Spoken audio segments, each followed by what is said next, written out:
Mesdames et messieurs, chers téléspectateurs, bienvenue sur le message Délivrance des calamités, deuxième partie avec l'apôtre Joshua Selman. Eh bien, chers téléspectateurs, chers amis, dans la première partie du message, nous avons utilisé 4 histoires principales de la Bible pour démontrer comment Dieu a le pouvoir de délivrer un homme de toute forme de calamité et de le restaurer dans son état primaire ou même doublement. Parce que nous avons retenu que les calamités, les problèmes, les situations douloureuses et difficiles, les événements négatifs, les pertes sont bel et bien possibles et bien réelles. Nous avons également retenu que oui, nous pouvons perdre, l'homme est appelé à perdre parce que nous pouvons perdre des relations, nous pouvons perdre des opportunités, nous pouvons perdre du temps, nous pouvons perdre beaucoup dans la vie, mais l'assurance que nous avons, c'est que nous avons un Dieu qui est capable, qui a le pouvoir de nous délivrer de ces problèmes, de ces calamités et de nous restaurer. C'est pour cela que nous avons utilisé l'histoire de 4 personnes essentielles dans la Bible pour démontrer le pouvoir de Dieu à délivrer des calamités et de restaurer un homme. Nous avons par exemple utilisé l'histoire de Job. Nous avons utilisé l'histoire du roi Ézéchias. Nous avons utilisé l'histoire du prophète Jonas. Nous avons utilisé l'histoire des 3 amis hébreux, Shadrach, Meshach et Abed-Nego.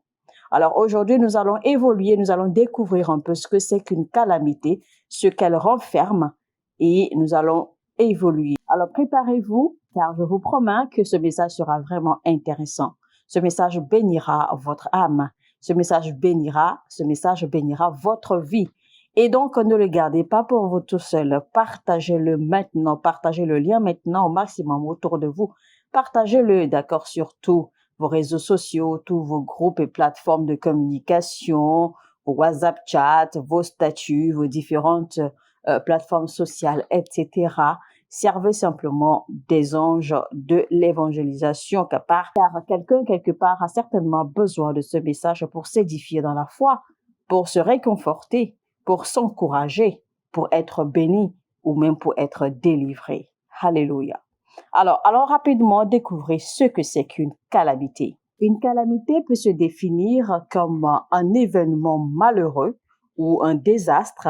Une calamité peut également se définir par un événement marqué de perte, de douleur, de détresse et de souffrance. Alors, tout événement de la vie qui entraîne des pertes, que ce soit des pertes d'argent, que ce soit des pertes d'opportunités, que ce soit une perte d'un être cher ou une perte de temps ou une perte de position ou etc., cela est qualifié de calamité. Alors, il faut savoir qu'il existe des causes, c'est-à-dire qu'il y a bien des causes aux calamités, il y a des causes aux détresses, aux mésaventures, aux événements malheureux qui se produisent dans nos vies. Vous devez savoir ces choses. Il y a des choses que les hommes font, il y a des actes que les hommes posent, que ce soit spirituellement ou même dans le monde physique, qui entraînent les pertes, qui entraînent les souffrances, les tragédies, les mésaventures, les calamités que nous subissons. Il y a donc les choses que les gens font, il y a les actes que les gens posent physiquement et les actes que les gens posent spirituellement qui peuvent entraîner des problèmes.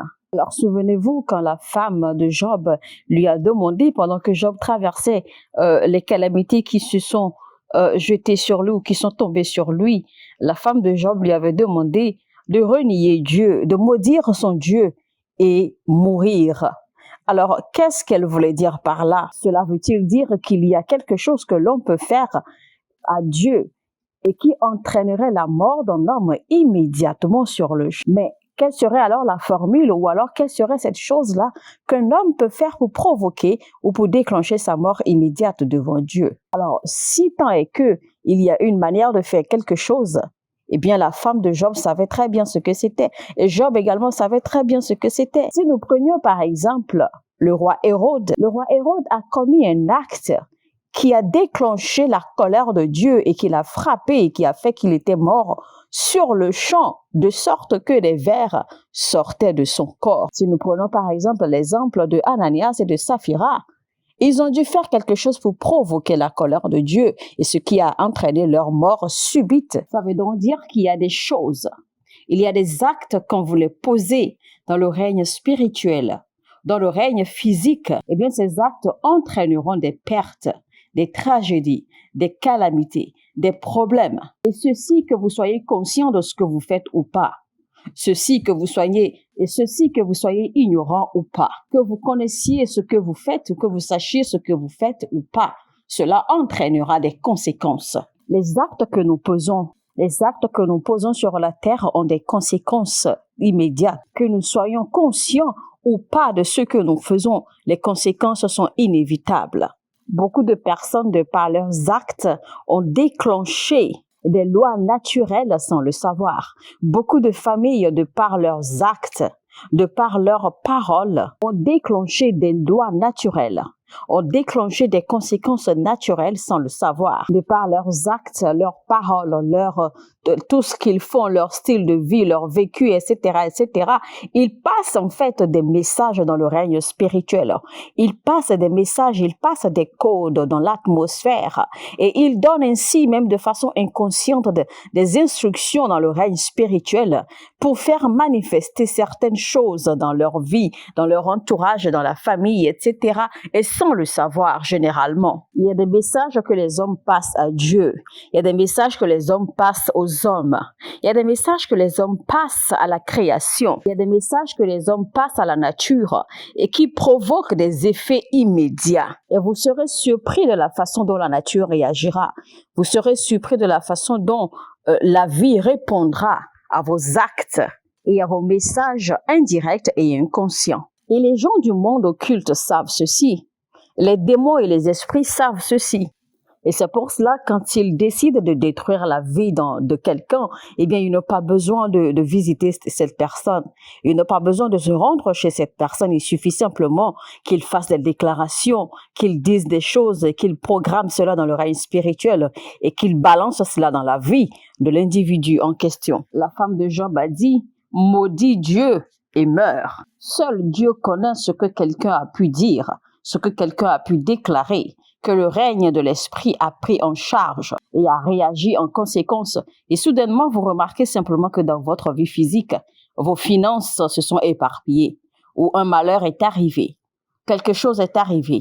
Et vous voyez, de cette façon, malheureusement, nous aidons les démons et les esprits dans leur travail parce que nous leur rendons la tâche facile de par nos actions, de par nos paroles, de par les choses que nous faisons. Je sais que la plupart d'entre vous qui allez écouter ce message, si seulement vous pouvez accorder de l'attention et du temps pour suivre toutes les séquences de ce message, tous les volumes de ce message jusqu'au bout, vous allez vous rendre compte de beaucoup de choses que vous aviez l'habitude de faire. Et vous allez comprendre pourquoi il faut désormais que vous preniez conscience de faire attention à vos paroles et à vos actes. Ainsi, vous pourrez corriger beaucoup de choses.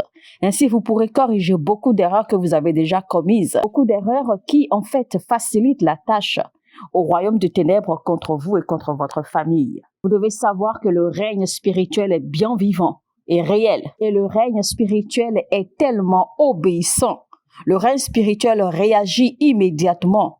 Depuis la création jusqu'à aujourd'hui, et il ne changera pas. Le prophète a parlé à la terre, le prophète a déclaré « Ô terre, écoute la voix de l'Éternel ». Savez-vous seulement que ce que nous appelons tremblement de terre aujourd'hui, en réalité, ça a été une malédiction sur la terre contre ceux qui désobéissent.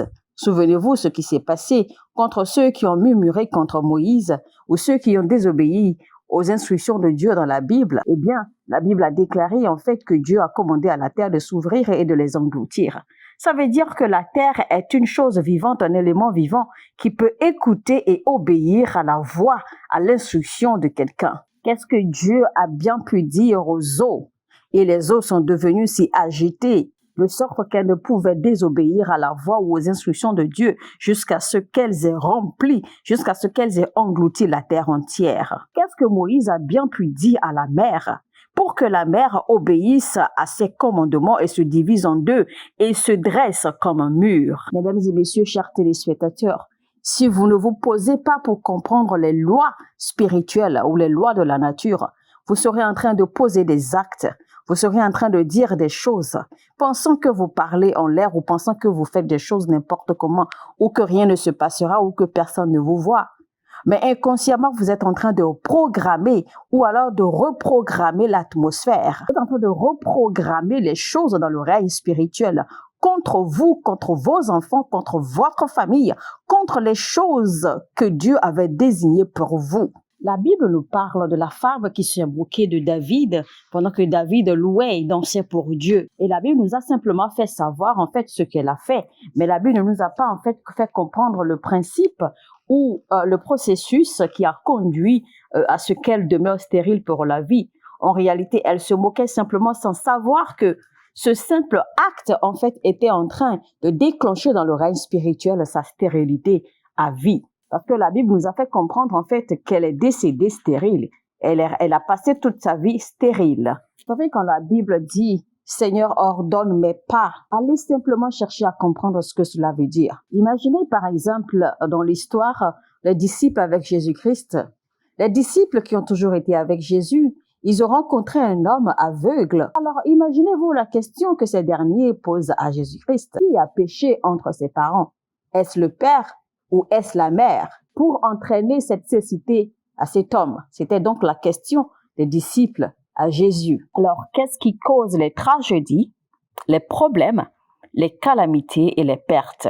Alors, la toute première raison pour laquelle les calamités, les problèmes, les tragédies, les pertes surgissent dans la vie d'un être humain. La première raison pour laquelle un homme, à un moment donné de sa vie, doit subir ces différents événements, eh bien, la raison, c'est le manque de discernement. Hébreux 2, verset 1. Puisqu'il en est ainsi, nous devons prendre encore plus au sérieux les enseignements que nous avons reçus afin de ne pas être entraînés à la dérive. N'oubliez pas que la Bible dit que le diable peut se faire passer pour un ange de la lumière. Ça veut dire que parfois vous allez rencontrer des gens et si vous n'avez pas le discernement, vous ne saurez pas la vraie nature de ces gens. Je suis certain qu'il y a des gens, si seulement ils avaient eu le discernement actif, eh bien, ils ne se seraient pas retrouvés dans des pièges de braqueurs ou dans des pièges de kidnappeurs. Lisons Ésaïe 1, verset 3 qui dit: le bœuf sait bien à qui il appartient. L'âne connaît la mangeoire où le nourrit son maître.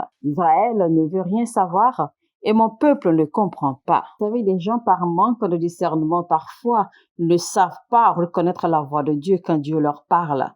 Ne savent pas à quel moment Dieu leur donne des instructions et donc naturellement n'arrivent pas à y obéir. Vous savez, parfois Dieu peut vous donner un emploi qui peut-être ne ressemble à rien au début. Un emploi qui peut-être ne ressemble à rien. Un emploi qui n'a l'air de rien peut-être au début. Mais le truc est qu'à l'intérieur de cet emploi se cache en fait une élévation. À l'intérieur de ce travail se cache quelque chose que Dieu réserve pour vous. Et donc il faut avoir l'esprit de discernement pour comprendre et accepter ce genre de travail. Et ici, la preuve d'un chrétien mature, c'est votre habileté à pouvoir développer vos facultés de sorte à discerner, à piquer les choses facilement. Nous allons lire Acte 28, verset 27. Car le cœur de ce peuple est devenu insensible. Ils ont fait la sourde oreille et ils se sont bouchés les yeux, de peur que leurs yeux ne voient, que leurs oreilles n'entendent, de peur qu'ils ne comprennent, qu'ils ne se tournent vers moi et que je ne les guérisse. Alors ce verset nous explique simplement que leur guérison et leur salut dépendra de leur discernement et de leur esprit ou de leur capacité à comprendre, à voir et à recevoir. Pendant un moment, vous allez, chers amis, lever votre main, poser votre main sur votre tête et commencer à déclarer, réclamer que l'Éternel vous aide. Vous allez répéter, Seigneur, je reçois la grâce de discernement. Je reçois la grâce de discernement. La grâce de discernement pour discerner et reconnaître les opportunités. Je reçois la grâce de discernement pour reconnaître le malheur et ce qui est bien. Je reçois la grâce de discernement pour reconnaître ce qui vient de Dieu et ce qui vient du diable. Je reçois la grâce de discernement pour reconnaître rapidement une manifestation ou une activité maléfique autour de moi. Alléluia. Alors, mesdames et messieurs, dans toute la Bible, en fait, il existe seulement deux façons, d'accord, pour déclencher ou pour aiguiser votre esprit de discernement. Premièrement, c'est la révélation des voies et principes de Dieu, comme révélés et décrits dans les Écritures. Et deuxièmement, c'est par la prière en esprit. Voilà donc les deux façons principales par lesquelles les saints vont bâtir leur esprit de discernement. Vous ne souhaitez pas avoir le discernement, vous devez le bâtir. Et donc, premièrement, c'est à travers la connaissance des lois et des principes de Dieu, comme révélés dans les Écritures.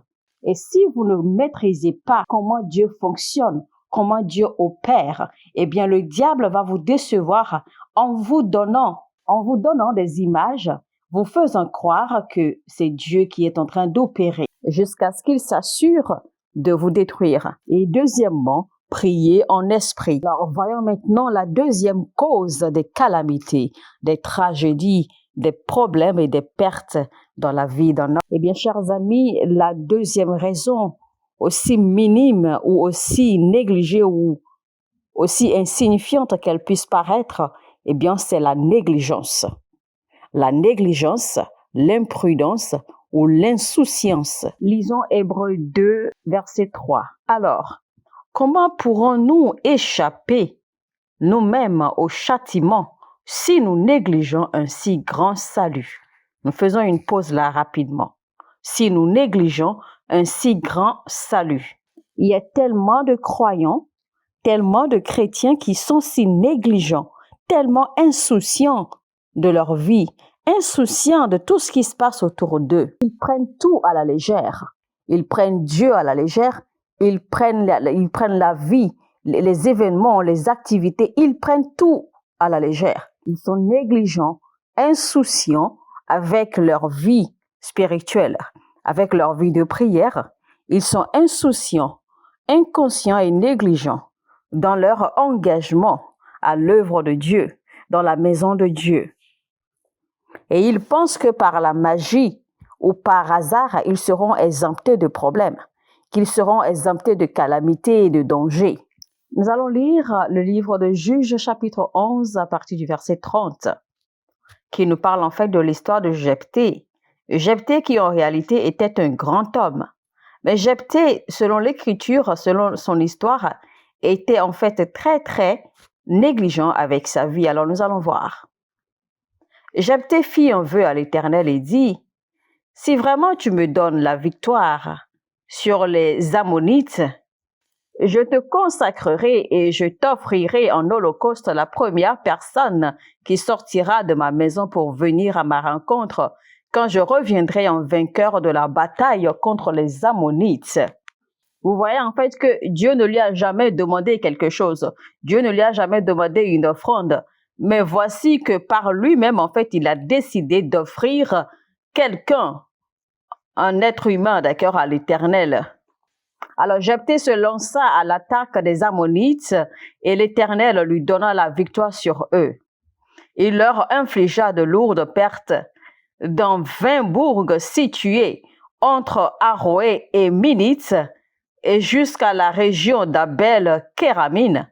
Ce fut une très grande défaite pour les Ammonites qui furent ainsi affaiblis par les Israélites.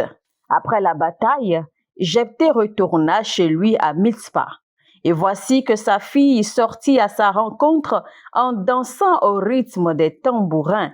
C'était son unique enfant. Et à part elle, il n'avait ni fils ni fille. Et donc voici la fille de Jephthé qui, toute excitée et toute heureuse, en fait, sortit à la rencontre de son père après que son père ait eu la victoire sur les peuples ammonites. Et ne sachant pas que son père, de par la négligence et l'insouciance, avait déjà utilisé sa propre bouche pour programmer la mort de sa fille sans même le savoir lui-même. On sait très bien en fait que la fille de Jephthé n'a offensé son père en aucune façon. Ce n'était qu'une jeune fille innocente qui n'excitait en fait, qui n'exprimait que sa joie à la victoire de son père sur les ennemis. Alors que voilà que malheureusement son père a déjà utilisé sa propre bouche pour déclencher un malheur ou pour programmer un malheur contre sa propre fille. Et vous savez, c'est de la même façon que dans la vie réelle, beaucoup de parents, de par négligence, de par l'insouciance, d'accord, en fait, programment des malheurs contre leurs enfants sans même le savoir, avec leur bouche, avec leurs actions. Alors, dès que Jephthé aperçut sa fille, il déchira ses vêtements et s'écria, « Ah, ma fille, tu m'accables de chagrin. Faut-il que ce soit toi qui causes mon désespoir? J'ai donné ma parole à l'Éternel et je ne puis revenir sur ma promesse. » Beaucoup de personnes se sont précipitées à faire des promesses de façon négligée. Beaucoup de personnes, sans même que Dieu ne leur ait jamais rien demandé, se sont empressées, se sont excitées, d'accord, sous le coup de l'émotion ou de quelque chose, en fait, à faire des promesses que jamais ils ne pourront tenir dans leur vie. Et pourtant, voici, de par leurs mots et de par leurs promesses, eh bien, ils ont programmé l'atmosphère à réagir d'une façon ou d'une autre. Tout ceci ne sachant même pas que toutes ces promesses ou ces vœux ou ces paroles, en fait, qu'ils déclarent et qu'ils sortent de leur bouche, eh bien, ont des réactions ou ont des conséquences si ces paroles sont respectées ou si elles ne sont pas respectées. Beaucoup de chrétiens se sont retrouvés dans des situations embarrassantes aujourd'hui à cause de leur négligence. Les gens font des déclarations, les gens font des promesses et prennent des vœux en impliquant même leurs enfants ou leur famille et leur génération, sans savoir en réalité que ce qu'ils disent, ils sont en train de faire des programmations dans le règne spirituel et que forcément, il y aurait des conséquences qui en découleraient, soit directement sur eux-mêmes ou sur leurs enfants, au cas où ils ne respecteraient pas leurs vœux ou leurs promesses. Beaucoup de personnes mettent leur réputation en mal à cause de leur négligence, parce qu'ils ne savent pas contrôler leur bouche. Je vais vous dire, il est beaucoup plus sage d'être lent à parler que de parler et de dire des choses qui n'ont pas de sens ou des choses qui pourraient vous détruire ou des choses qui pourraient vous mettre en mal à l'avenir. L'une des preuves de votre maturité, c'est de comprendre la gravité de vos actions ou de vos paroles. Faites donc attention à ce que vous dites et à ce que vous faites, parce que la négligence aujourd'hui pourrait vous coûter très très cher dans le futur. Parce que votre négligence aujourd'hui pourrait vous coûter très très cher à l'avenir. Mesdames et messieurs, c'était donc la deuxième partie du message délivrance des calamités avec l'apôtre Joshua Selman. Je vous dis donc qu'on se retrouve demain, même heure, même chaîne pour la suite de ce message. Et comme j'ai dit déjà au début de ce message, faites recours à la première partie. Vous comprendrez mieux d'où nous venons avec ce message. Et je peux vous dire, si ce message vous a béni, vous a inspiré, vous a édifié d'une façon ou d'une autre, ne le gardez pas pour vous tout seul. Partagez-le au maximum autour de vous. Copiez simplement le lien et partagez-le sur tous vos réseaux sociaux, toutes vos plateformes, à vos amis, vos différents groupes de communication, etc., etc. Et que Dieu vous bénisse. Si vous n'êtes pas encore abonné à cette chaîne, faites-le maintenant. Et si vous voulez devenir un membre partenaire afin de soutenir cette chaîne et l'œuvre que nous faisons sur cette chaîne, est bien très simple. Regardez dans la description de cette vidéo et vous verrez les différents contacts WhatsApp. Vous pouvez nous envoyer un message ou alors cliquez sur le lien indiqué pour envoyer peut-être des offrandes, des suggestions, des semences, etc. Et que Dieu vous bénisse.